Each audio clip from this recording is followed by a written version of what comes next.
So hello students, welcome to Sora tuition classes. तो आज हम लोग जो पढ़ने वाले वो है पेपर 2 गाला का और उसका सेक्शन डी।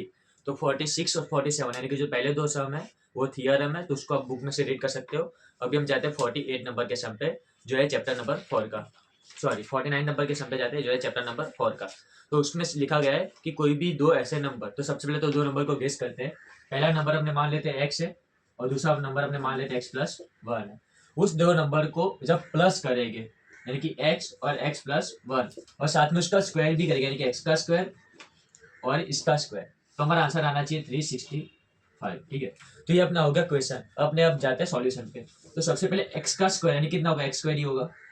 अब x+1 उसका स्क्वायर, तो इसमें बचपन से आप फॉर्मूला पढ़ते आ रहे कि a प्लस बी का स्क्वायर होता है, तो A square plus 2ab plus B square, ये वाला फॉर्मूला हम अप्लाई करेंगे तो हमारा होगा x square plus 2x+1 is equal to 365।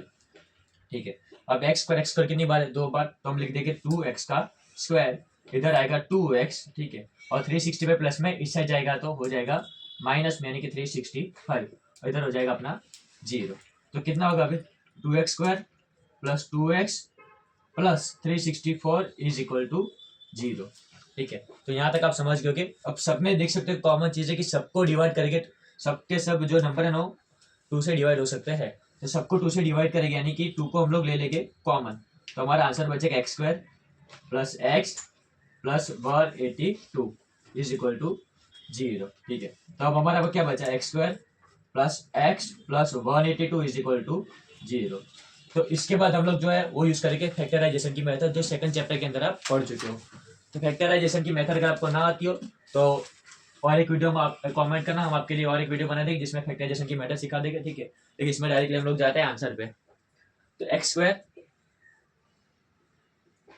Plus x plus 182 is equal to 0। ठीक है, जब इसको फैक्टराइजेशन करेंगे तब हमारा आंसर बचेगा x² plus 14x minus 13x plus 182 is equal to 0। दोनों में पहले दो सकते हो, पहले तो दो की पैर करनी है, तो इस दो की पैर में आप देख सकते हो कि x जो है कॉमन है, तो x को कॉमन बाहर लिख देंगे, इसमें बचेगा x प्लस 14, और इसमें आप देख सकते हो 13 कॉमन है, तो इसलिए इसमें बचेगा x प्लस 14। अब हमारे दोनों ब्रैकेट जो है सेम आ चुके हैं, इसलिए हमारा आंसर जो है यहाँ तक करेक्ट है। अब उसके बाद हम जाते हैं तो x प्लस 14 दो बार इसके बजाय एक बार लिख देंगे, और जो बाहर की जो वैल्यू है ब्रैकेट की बाहर की यानी कि x माइनस 13 उसको एक बार लिख देंगे। अब हमारा क्या बचेगा x is equal to minus 14 और x इज इक्वल टू 13।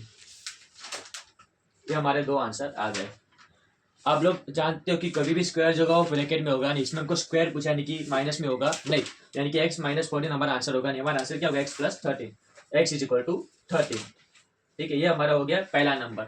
अब हमारा दूसरा नंबर क्या है x प्लस 1 यानी कि x प्लस 1, x हमारा मिल गया 13 और उसके प्लस 1 करके हमारा आंसर आएगा 14। तो ऐसे कौन से दो नंबर हो गए, तो इसका आंसर हमारा हो जाएगा 13 और 14। इसको एक बार अभी चेक करके भी देख लेते हैं। तो 13 का स्क्वायर कितना होगा 169, 14 का कितना होगा 196, और जब इन दोनों का प्लस करेंगे तब हमारा आंसर हो जाएगा 365। तो सबसे पहले ये हमारा आंसर हो गया 49। अब हम जाते हैं 50 नंबर पे। तो अब अपना है क्वेश्चन नंबर 15, जिसमें ऐसा लिखा है कि सुब्बा राव नाम का कोई आदमी है जो 1995 में उसकी सैलरी 5000 हुई। ठीक है, यानी कि a इज इक्वल टू 5000 हमको मिल गया। अब बोल रहे हर साल 2% इंक्रीमेंट, 200 रुपये इंक्रीमेंट हो गया, यानी कि 1995 में हमारी सैलरी हो गई 5000, 1996 में होगी 5200, 1997 में होगी 5400, यानी कि अपना डी जो होगा वो क्या हो जाएगा 200 रुपये। उसके बाद हमको बोला कब कौन से साल 7000 इनकम होगी, यानी कि हमको लास्ट नंबर दे चुके एन ए एन जो 7000 है, और कौन से साल यानी कि हमको इसमें ढूंढना है एन। ठीक है, तो सबसे पहले अब हमारा फॉर्मूला लग जाएगा A N is equal to A plus N minus 1 D. A N कितना है 7000, ए हमको दिया है 5000, एन हमको ढूंढने का कहा है, और एन माइनस 1 और डी हमको दिया है 200। 5000 प्लस में इस साइड जाएगा तो माइनस में, यानी कि 7000 5000 जाएगा बचेगा 2000, इधर जगह एन माइनस 1 इधर बचेगा 200। 200 भी मल्टीप्लाई में इस साइड जाएगा तो डिवाइड, यानी कि 2000 divide by 200 is equal to n minus 1, zero zero इधर बचेगा 10, यानी कि हमारे क्या बचेगा 10 is equal to n minus 1।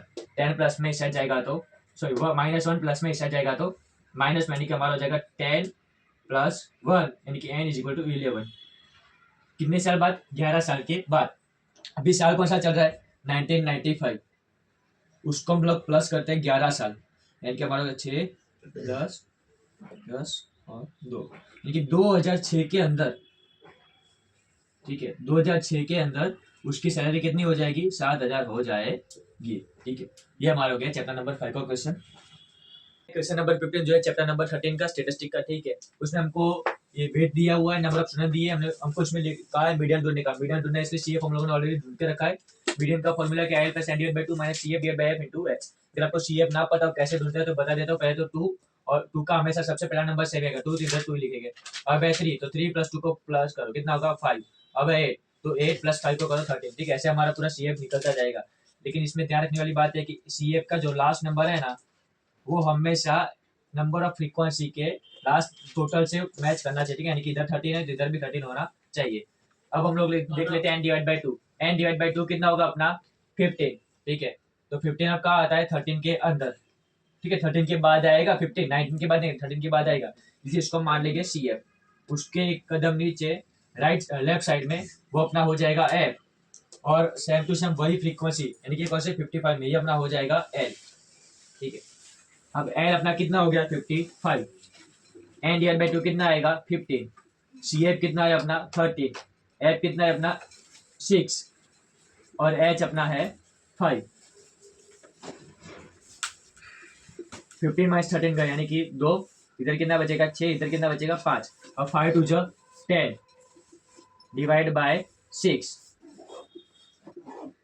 ठीक है, अब 10 डिवाइड बाय 6 बार करके देख लेते हैं। 10 डिवाइड बाय 6, 6 बच 6, नीचे बचेगा 4 पॉइंट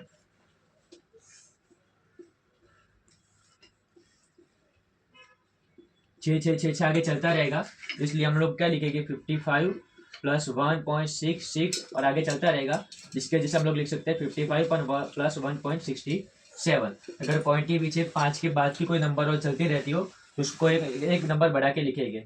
अब 55 प्लस 1.67 कितना होगा? 55 प्लस 1 होगा 56 और 0.67 एज इट इज। तो हमारा मीडियन कितना होगा? 56.67।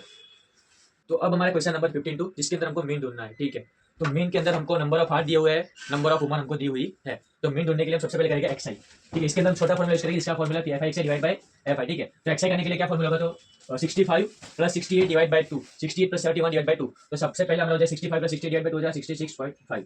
फिर हमारा होगा 69.5, फिर हमारा होगा 72.5, फिर हमारा होगा 75.5, फिर हमारा होगा 78.5, फिर हमारा होगा 81.5 एंड लास्ट होगा 84.5। अब हमारा होगा, ठीक है, हमारा एक्स आई मिल गया, उसके बाद हमारा एफ आई। तो एफ आई कैसे ढूंढेंगे? तो एफ आई यानी कि ये जो एक्स आई है उसका और 2 का, यानी कि जो एफ आई है उसका दोनों का मल्टीप्लाई करेंगे तो हमारा हो जाएगा एफ आई एक्स आई। तो एफ आई यानी कि 2 इंटू 66.5 करेगा 133, 4 इंटू 69.5 करेंगे तो 278। ठीक है, ऐसे करके हमारा पूरा एफ आई जो है वो मिल जाएगा। अब एफ आई एक्स आई मिलने के बाद इस सबका टोटल करेंगे तो हमारा हो जाएगा 2275। 2277। ठीक है, अब हम लोग लिखते हैं फॉर्मूला के अंदर। तो एफ आई एक्स आई कितना हो गया? 2277। एफ आई कितना है हमारा? 30। ठीक है, 3030। तो जब 2277 डिवाइड बाय 13 करेंगे तो हमारा आंसर आ जाएगा 75.9। ये हमारा आंसर आ गया। ठीक है, तो ये भी अपना क्या हो गया? मीन का आंसर। ठीक है, 3 नंबर का जो क्वेश्चन है वो है कि 1 से 90 यानी कि 1 to 90 नंबर की डिस्क है। ठीक है, अब जब भी हम उसको उठाते हैं तो उसका आंसर जो है 2 डिजिट नंबर आना चाहिए। सबसे पहले ये सब सम करने से पहले आपको हमेशा हर एक सम के अंदर ये फॉर्मूला देना है, जिसका फॉर्मूला है कि favourable outcome divide by total outcome. ठीक है, P of A is equal to favourable outcome divide by total outcome. ठीक है, मैं एक ही बार लिख रहा हूँ आपको, लेकिन हर बार लिखना होगा। ठीक है, तो सबसे पहले तो हम लोग देख लेते हैं कि पहला सवाल क्या है कि नंबर 2 डिजिट नंबर। ठीक है, 2 डिजिट नंबर स्टार्ट कहाँ से होते हैं? 10 से लेके। ठीक है, इधर कितने तक लिखा है? 90, यानी 10 से लेके 90 तक से क्या हो गए? सबके सब 2 डिजिट नंबर। ठीक है, तो हमारा आंसर कितना हो जाएगा? यानी कि कितने नंबर पे टोटल? 81 नंबर हो गए। ठीक है, कितने हो गए? 10 11 12 ऐसे कितने हो गए? तो कितना हो जाएगा? 81 नंबर। तो हम क्या लिखेंगे? 81 नंबर टोटल है। ठीक है, सो 81 नंबर हमारे आउटकम्स हुए। अब टोटल कितने दिए? 19। ठीक है, जब इसको डिवाइड करेंगे तो हमारा हो जाएगा 9 9 ज 81, 9 10 ज 19, यानी कि हमारा आंसर हो जाएगा 9 डिवाइड बाय 10। ठीक है, अब हमको दिया है परफेक्ट स्क्वायर नंबर। ठीक है, स्क्वायर नंबर यानी कि क्या होगा, 1 का स्क्वायर 1, 2 का स्क्वायर 4, 3 का स्क्वायर 9, 4 का स्क्वायर 16। ठीक है, ऐसे करते करते 9 का स्क्वायर 81 और 10 का हो जाएगा 100। अब 100 तो नंबर की लिस्ट हमारी है नहीं, तो कहा था कि 9 नंबर तक की लिस्ट यानी कि 81 तक है। ठीक है, तो हमारे पास स्क्वायर कितने हो जाएंगे 1 से लेके 9 तक। ठीक है, कितने हो जाएंगे 1 से लेके 9 तक, यानी कि टोटल्स कितने हो गए 9। ठीक है, अब टोटल हमको कितना दिया हुआ है 19, इसका आंसर आएगा 1 डिवाइड बाई 10। फिर है नंबर डिविजिबल बाय 5। ऐसा कौन सा नंबर है जो 5 से डिवाइड होगा, तो सबसे पहले 5 होगा, 10 होगा, 15 होगा, 20 होगा, वैसे करते करते ठीक है टोटल 18 नंबर डिवाइड होते होंगे। ठीक है, कितने 18 नंबर जो होंगे वो 5 से डिवाइड हो गए। इसका आंसर आएगा 1 डिवाइड बाय 5। एंड लास्ट अपना है परफेक्ट क्यूब नंबर। क्यूब का मतलब क्या हुआ, 1 का क्यूब 1, 2 का क्यूब 8, 3 का क्यूब आएगा 27, 4 का होगा 64 और 5 का होगा 125। लेकिन 125 तो हमारे डिस्क के अंदर है ही नहीं। कितने क्यूब है 1 2 3 और 4, यानी कि कितने हो गए 4 डिवाइड बाय 19, और इसका जब करके हमारा आंसर आएगा 2 डिवाइड बाय 45।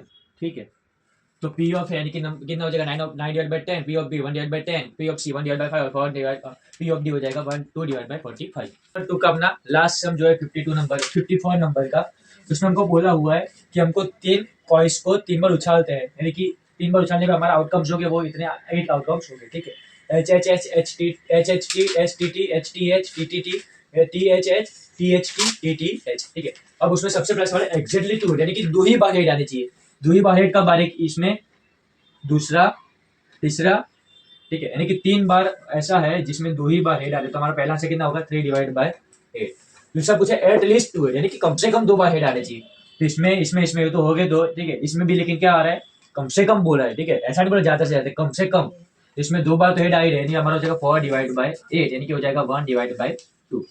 फिर पूछा एट मोस्ट यानी कि ज्यादा से ज्यादा 2 ही बार आने चाहिए, 2 से ज्यादा बार आने चाहिए नहीं।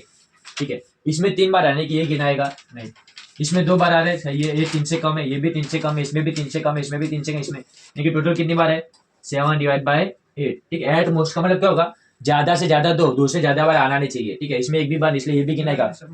फिर है मोर हेड देन टेल्स, यानी कि टेल से ज्यादा हेड बढ़ने चाहिए। टेल से ज्यादा हेड कब बढ़ रहे हैं, तो इसमें टेल से ज्यादा हेड यानी कि ये 1। ठीक है, इसमें भी टेल से ज्यादा हेड है 2, इसमें भी टेल से ज्यादा हेड है 3, इसमें भी टेल से ज्यादा हेड है 4। कितनी बार हो रहा है 4 बार डिवाइड बाय 8, तो कितना हो जाएगा 1 डिवाइड बाय 2। सब में डिवाइड बाय 8 लिखा क्योंकि सबको टोटल आउटकम हमारा कितना है 8, इसलिए सब में डिवाइड बाय क्या आएगा 8। तो ये हमारा हो गया पेपर 2 उसका सेक्शन डी। ठीक है, अगर आपको और भी वीडियोस चाहिए, ठीक है, या तो आपको कोई पर्टिकुलर चैप्टर पे पूरा वीडियो चाहिए, तो पर्टिकुलर चैप्टर पे पूरा वीडियो लाने के लिए आप कमेंट कर सकते हो। ठीक है, और उसका पूरा पर्टिकुलर चैप्टर आपको मैं समझा दूंगा 1 शॉट के अंदर। Thank you.